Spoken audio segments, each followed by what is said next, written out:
po fillojmë punimet e seancës së jashtëzakonshme të Kuvendit të Republikës Kosovës, sipas kërkesës së 41 deputetëve të Kuvendit, me një pikë të vetme të rendit të ditës, që është zgjedhja e qeverisë së Republikës së Kosovës. Të nderuar deputet, në mbështetje të nenit 95 të Kushtetutës së Republikës së Kosovës, Presidentja e Republikës së Kosovës, zonja Vjosa Osmani Sadriu, me dekreti numër 184/25 të datës 4 nëntor 2025, ja ka propozuar Kuvendit të Republikës së Kosovës zotin Glauko Njufca, kandidat për kryeministër për të formuar qeverinë e Republikës së Kosovës. Me këtë rast, ftoj kandidatin për kryeministër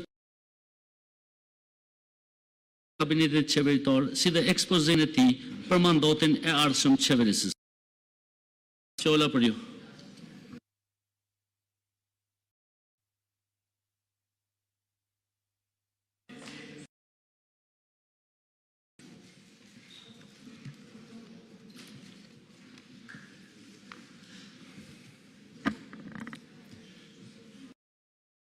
Kryetari i Kuvendit Dimal Basha, nderuar deputet, të dashur ambasador të vendeve mike në Republikën e Kosovës, të dashur mysafir, të nderuar gazetarë. Për herë të parë në jetën e vet parlamentare, Kuvendi i Republikës nuk arriti ta votimin 26 shtetorit,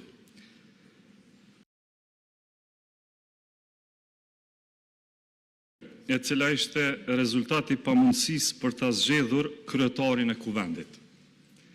Viti 2025 do të mbahet mend si një vit shumica e cilit humbi në përpjekje për themelimin e institucioneve tona kushtetuese. Përkundër kësaj, viteve të fundit, arritjet e Kosovës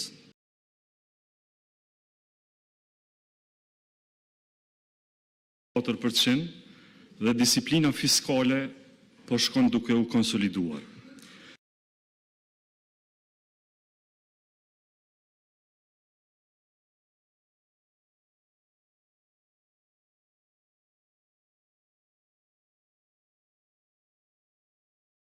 Serbisë lidhura me krimin e organizuar si dhe me kontrabandën,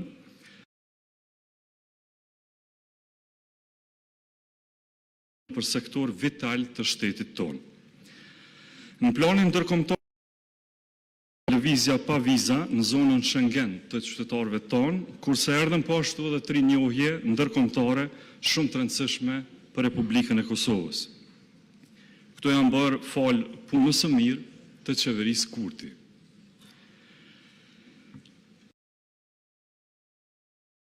Fazën e mandatarit të dytë për krijimin e qeverisë. Me këtë animozitet në spektrin ton politik, vështirë që do të arrijmë edhe një konsenzus për zgjedhjen e presidentit në muajin mars. Pa një qeveri të re, vendi ynë e ka të sigurt vetëm një gjë: thellimin e krizës aktuale. Përmes themelimit të kësaj qeverie, sot kemi disa gjëra bazike për shtetin tonë. Së pari, synojmë ta kurrësojmë Kosovën nga 2 palë zgjedhje eventuale. Do të ishte arrogancë ta çonim vendin tonë drejt në shkurt këtij viti, e pastaj 2 raunde zgjedhjesh lokale në tetor dhe në nëntor. Tash nëse kush na garanton që do t'i shmangim ato edhe në mars? Nuk ka kurrfar garancie. E nëse kjo ndodh, institucionet duhet të jenë gjithnjë të përgatitura, ama për qytetarët tonë është raskapitse, për KQZ-n një sfidë të cilën kurrë nuk e kanë provuar, është e pa precedent, kurse për taksat e popullit edhe 8 milion euro tjera të harxhuara pa arsye. Të mos harrojmë po ashtu që ideja e domosdoshmërisë së një qeverie përmes mandatarit të dytë lindi pas dështimit të mbledhjes së kryesisë së Kuvendit. Në mbledhjen e parë të kryesisë së Kuvendit, lëvizja vetëvendosje propozoi që përmes një marrëveshje politike, themelohen trupat e kuvendit, në këtë rast komisionet parlamentare, ashtu që ato së pakut mund të trajtonin buxhetin e ri të vitit 2026. Grupet parlamentare nuk u pajtuan, prandaj e vetmja rrugë është ezaurimi i mundësisë për krijimin e qeverisë në tentimin e dytë që i hap rrugë funksionalizimit të kuvendit. E hapa esencial janë ndërmarrë nga vetëvendosja për shmangje. Së pari 2 letra për koalicion, drejtuar partisë së tretë, të cilat u refuzuan. Së dyti përpjekja që në kryesi të kuvendit të gjendet një marrëveshje për themelimin e komisioneve parlamentare spaku për trajtimin e buxhetit, edhe kjo dështoi, dhe e treta është kjo e fundit, ku ndodhemi tash, është votimi i qeverisë së mandatarit të dytë. Nëse dështon edhe kjo e treta, atëherë pashmangshëm shkohet në zgjedhje tretë, se çka më bartë mbi supe, e këto janë përgjithësi të ndryshme. Disa çështje të cilat qeveria jonë do t'i trajtojë janë: buxheti i shtetit për vitin 2026, miratimi i planit rritjes së Bashkimit Evropian, disa marrëveshje të rëndësishme financiare ndërkombëtare, përfshirë edhe ato me Bankën Botërore, ekzekutimi i pagave të punëtorëve të Radio-Televizionit të Kosovës, si dhe miratimi i buxhetit për komunat Prishtinë, Gjilan dhe Zubin Potok. Duhet t'u risjell në mendje po ashtu që unë po kërkoj nga ju diçka që ne vetë e kemi.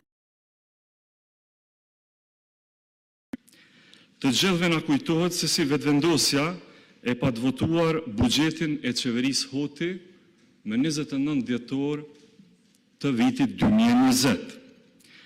Neve nuk na u pa dukur ai buxhet i personit Avdullah Hoti, por i shtetit të Kosovës. Edhe ne mund të mos e kishim votuar atë buxhet, ama do të bëshim përgjegjës për një krizë nga e cila rrezikoheshin drejt për drejt të gjitha pagat e sektorit publik. Ne atëherë bëm dallimin mes asaj që ishte interes publik dhe betejë politike e përditshme. Ne atëherë ditëm që po të mos votohej ai buxhet, nga ne në atë kohë Hoti, ndoshta do t'ja kishim bërë një goditje simbolike, ama goditjen më të madhe do t'a kishim marrë ushtarët e policë tonë, arsimtarët e mjekë tonë, administrata e pensionit vetën atë ditë, e njëjta po kërkohet edhe nga ju sot. Jam këtu para jush për ta vendosur politikën në rrafshin e saj më të lartë, përgjegjësinë para qytetarëve. Shteti para së gjithash është një marrëveshje etike, mirën e përbashkët. Në këtë kuptim nuk ka vlerë menaxhimi mbi të gjitha është i kalimi i saj. Ne mund të hapim një horizont të ri, të dashur kolegë. Një horizont ku askush nuk humb asgjë, për të gjithë pa përjashtim. Institucionet nuk ekzistojnë për të mbrojtur forcën bllokuese a penguese qytetarët dhe popullin. E ardhmja nuk ndërtohet me frikë e droj, por me vetbesim dhe me dije. Duhet të matet me pyetjen a e çliron kjo kufizon potencialin zhvillues e ndërtues për qytetarët. Sot ja vlen të zgjedhim rrugën në dukje të komplikuar ndoshta, por ne nuk kemi nga askush tjetër këtu jashtë nesh, jashtë këtij parlamenti që i grumbullon të zgjedhurit e popullit, që ta presim drejtësinë e veprimeve tona. Të udhëheqim me guxim, edhe në shtigjet pashkelura më herët. Burimi këtij guximi do të na karakterizojë gjithëve sot, e kjo është besimi të qytetarët tonë, si dhe obligimi që e kemi ndaj sakrificave e kontributit të paraardhësve, e jo më pak edhe ndaj ëndrave e dëshirave të pasardhësve tonë. Qytetarët na duan neve që t'i zbatojmë detyrat që i kemi marrë. Si përfaqësues të tyre, ne duhet ta kryejmë detyrën tonë, ta pajisim vendin me një qeveri. Rritja ekonomike si vjet do t'jetë, e kam fjalën për vitin ardhshëm, sepse po hyn tashmë në vitin 2026, mbi 4% të bruto prodhimit vendor. Rritja e konsumit, e eksporteve dhe investimeve kapitale është e qëndrueshme. Kjo na mundson që ta rrisim, ta shpërndajmë rritjen e zhvillimit ekonomik, e që zhvillimin ta kthejmë pastaj në progres, që ekonomin ashtu ta kemi në shërbim të shoqërisë tonë.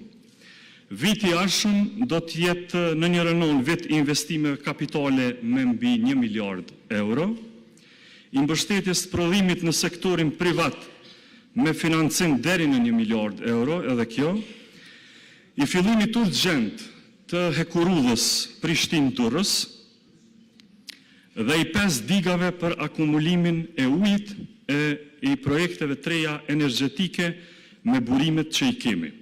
Kurse në anën tjetër, po ashtu vit i rritjes së pagës minimale në 500 euro, i mbrojtjes së të drejtave të punëtorëve, i reformës së sistemit tonë pensional, i fillimit të ndërtimit të sistemit informativ shëndetësor për fondet e sigurimeve shëndetësore.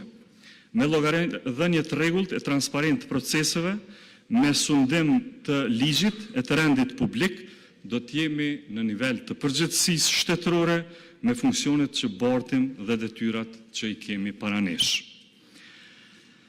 2026 do t'jetë viti i fillimit të transformimit të shëndetësisë publike në të gjitha regionet e Kosovës, prej spitaleve të reja, që do të fillojnë të ndërtohen, te poliklinikat specialistike në për të gjitha anët e Kosovës. Është viti i fillimit të punës për ngrohtoret qendrore në regionet që po presin prej vitesh, e po ashtu edhe viti i fillimit të mbështetjes për vajzat dhe gratë, si asnjëherë deri më tani, pra edhe i mbështetjes me programe speciale për punësimin e tyre. Të rinjve në sektorin e teknologjisë së informacionit dhe të komunikimit, do t'ju qasemi me investime që do të ngritë këtë sektor në një nivel të ri. Kështu do të mundësojmë kapërcimin e madh nga ndërmarrësia individuale në investimet strategjike, madhore dhe krijimin e ekosistemeve të reja vendore. Do të realizohen edhe qindra projekte tjera të rëndësishme, infrastrukturore, si dhe në çdo fushë të shtetit tonë. Të dashur kolegë, zonja dhe zotrinj, më lejoni që ta prezentoj kabinetin e qeverisë së re. Zëvendës kryeministri i parë dhe ministri i punëve të jashtme dhe diasporës, Albin Kurti.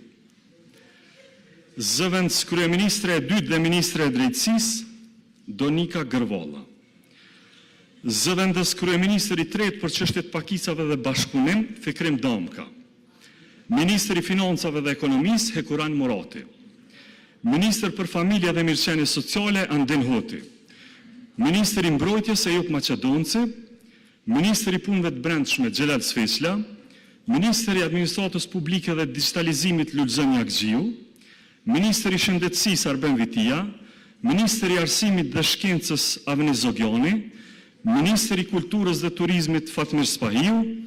Ministër i sportit dhe rinisë, Blerim Gashani. Ministri i Administrimit Pushtetit Lokal Rasim Demiri, Ministri i Mjedisit dhe Planifikimit Hapsinor Fitore Pacolli, Ministri i Bujqësisë, Pylltarisë dhe Zhvillimit Rural Armend Muja, Ministri i Infrastrukturës dhe Transportit Besnik Bislimi, Ministre e Tregtisë, Industrisë dhe Integrimeve Evropiane Mimoza Kusari, Ministre e Energjisë dhe Minierave Artone Rizvanolli, Ministër për Komunitete dhe Kthim Nena Drashiq, Ministër për Zhvillim Rajonal Sejnur Vejshall. Ju falemnderit.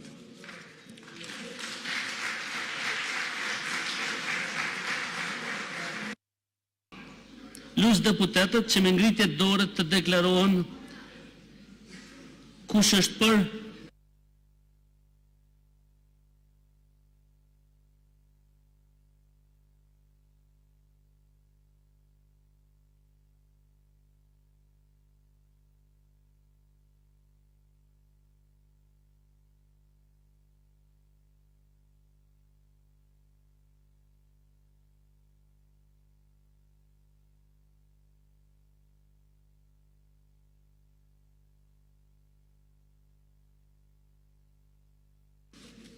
Kush është kundër? Të nderuar kolegë deputet, konstatoj se me 56 vota për, 53 vota kundër dhe 4 abstenime, kuvendi nuk zgjodhi qeverinë e Republikës së Kosovës. Të nderuar kolegë, të dashur shtetor, këtu i mbyll punimet e kësaj seance të jashtëzakonshme. Faleminderit e miropafshim.